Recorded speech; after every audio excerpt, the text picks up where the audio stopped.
Liège, la toute belle Liège, où chaque brise, chaque bruissement de feuilles, chaque clapotis de la Meuse semble nous murmurer Georges Simenon.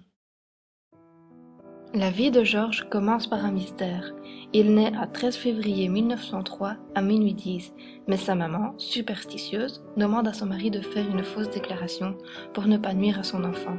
Dès lors, la date de naissance officielle de Georges sera le 12 février. La famille Simenon occupera différents foyers dans la ville. Enfant, Georges fait ses études à l'Institut Saint-André. Il est plutôt bon élève. Après un an passé au collège Saint-Louis, il poursuit son parcours scolaire au collège Saint-Servais. Georges délaisse peu à peu ses études, ne trouvant d'intérêt qu'aux cours de français. Son père tombe gravement malade. L'adolescent âgé de 15 ans abandonne alors ses études pour subvenir aux besoins familiaux. Il est engagé en tant que commis dans une librairie et ensuite au journal conservateur La Gazette de Liège, où il occupe le poste de journaliste et reporter prenant en charge les faits divers. De là va naître son goût pour l'écriture.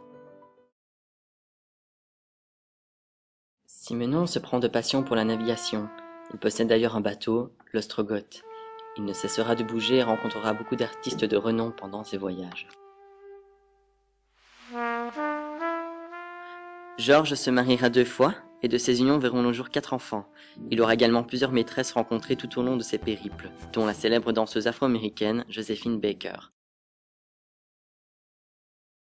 La seule personne à laquelle Simenon restera fidèle est son personnage, le commissaire Maigret né sur son bateau. 75 aventures de Maigret se succéderont dans un rythme effréné, toutes traduites en plusieurs langues, l'écrivain ne s'octroyant que 7 jours d'écriture et 4 jours de relecture par roman.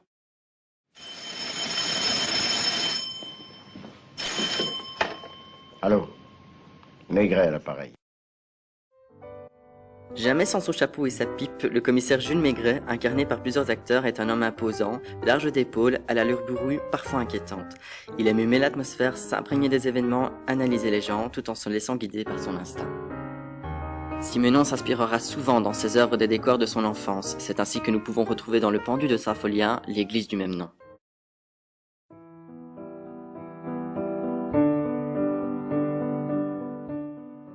Simenon décède le 4 septembre 1989, à l'âge de 86 ans. Mais la ville de Liège, qu'il a vu naître et grandir, reste imprégnée du personnage.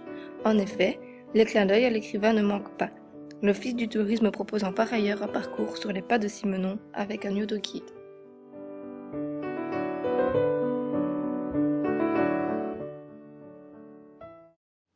La nuit tombe sur la toute belle Liège, et le souvenir de Georges Simenon habite encore chaque brique, chaque pavé, chaque recoin de la cité ardente.